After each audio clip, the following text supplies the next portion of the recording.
Well, in the past week, we have seen several cases of athletes behaving badly, from fights on the field to threats against a judge.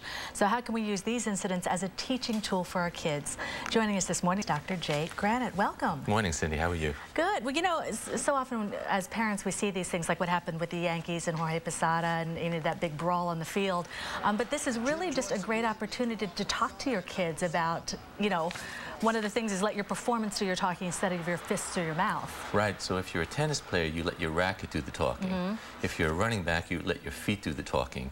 And if you're a baseball player, you let your back do the talking for you. That's your performance. That's what's important.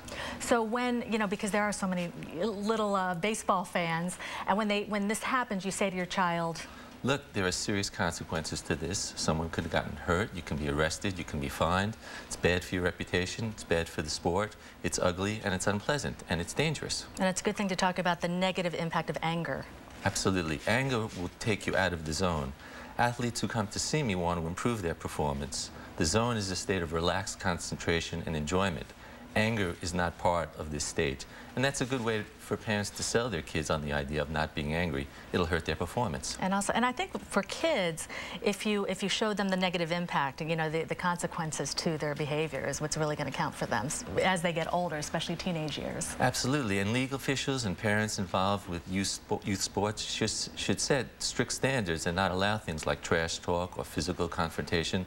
And there should be serious penalties for that, so kids learn at an early age not to do these things.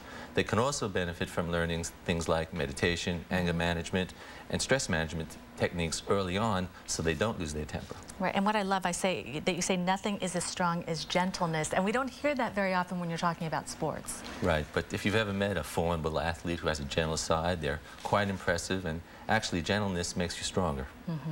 And then you also say that a few people enjoy being in that rageful state? Right, it's an unpleasant state of mind. When I have a patient who tells me they like being angry, I know I have a troubled person on my hands. And look at now, we're watching when Serena Williams, you know, just went crazy on the line coach.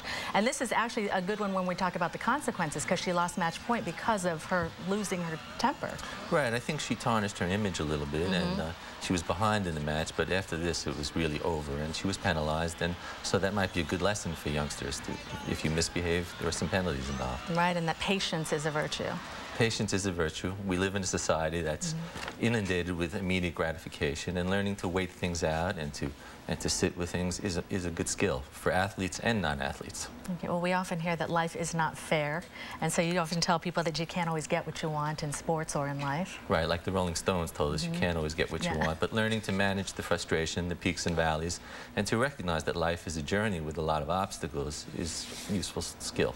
Okay, and then finally, sports can be serious, but then right, they don't have to be a life or death thing. They can be serious and competitive, but maybe we have to rethink this win-at-all-costs attitude, particularly where youth sports are concerned. Right, and even, you know, even not even sports, we're talking about when Kanye West kind of jumped on stage at the VMAs and broke up Taylor Swift's speech. I actually spoke to my 5-year-old about this because she knows who Taylor Swift is, and I was able to talk about just being respectful all the time.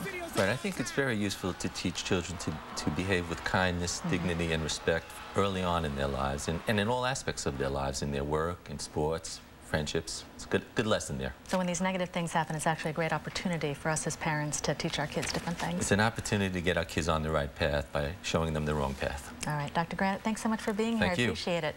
For more information about staying in the zone, head over to our website, WCBSTV.com.